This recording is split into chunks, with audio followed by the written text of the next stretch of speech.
তো হ্যালো বন্ধুরা, আজকে সকাল সকাল বেরিয়ে পড়েছি জমি যাওয়ার উদ্দেশ্যে। তাই এক বোতল জল নিয়ে নিলাম এবং আমার বাইকের চাবিও নিয়ে নিলাম সঙ্গে করে। তো আজকে কি জন্য কেন যাচ্ছি তা সম্পূর্ণ এই ব্লকে বলছি তোমাদেরকে।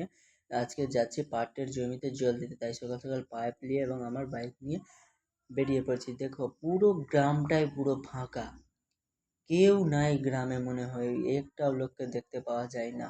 ভাই কি ব্যাপার আমাদের গ্রামে, ওই যে আমার পিছনে পুরো ফাঁকা, কেউই নেই গ্রামটাতে। কেউ নাই বলতে গেলেই চলবে। তাই আমি আমাদের বাগান এসে পড়েছি এবং বাগানে দেখতে পেলাম এক দুটা মানুষ আছে যে আম কুড়াতে এসেছে। একজন আম কুড়িয়ে যাচ্ছিল, একজন বসে আছে।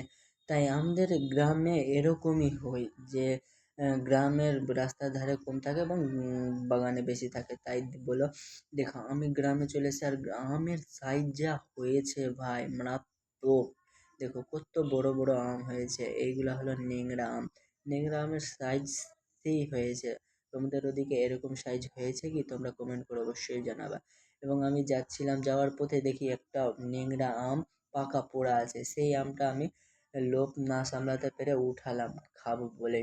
তাই আমি চলে আসলাম আমাদের নদীর ধারে যে জমিটা আছে সেই জমিটা। এখন ওই নদীটা দেখলে যে ওই নদীটার এখন ওই পার যাব। ওই পারে যেহেতু আমাদের জমিতে আমাদের কি লাগানো রয়েছে, এই দেখো এই বাঁশের ব্রিজ দিয়ে যাব ওই পার আমি।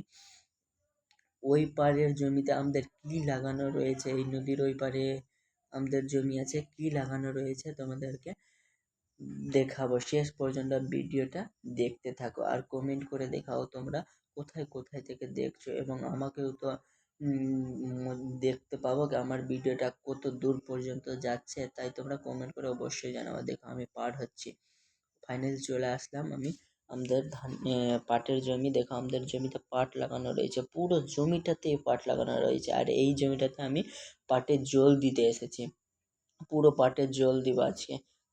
দেখো একটা পাট হয়ে গেছে, একই সাথে দুটা পাট আমরা বুনেছিলাম। একটা পাট হয়ে গেছে অনেক বড়, কিন্তু আর একটা পাট অনেক ছোট ছোট আছে। কি হয়েছে ওটাতে মনে হয় জল দেয়নি মনে হয়, তাই বলে ওইটা পাট অনেক ছোট আর এটা পাট অনেক বড়। আমি এখন পাটের ভিতরে ঢুকে দেখাবো তোমাদেরকে কত বড় বড় পাট। দেখো আমার গোলা পর্যন্ত চলে আসছে পাট ভাই, ও মারাত্মক।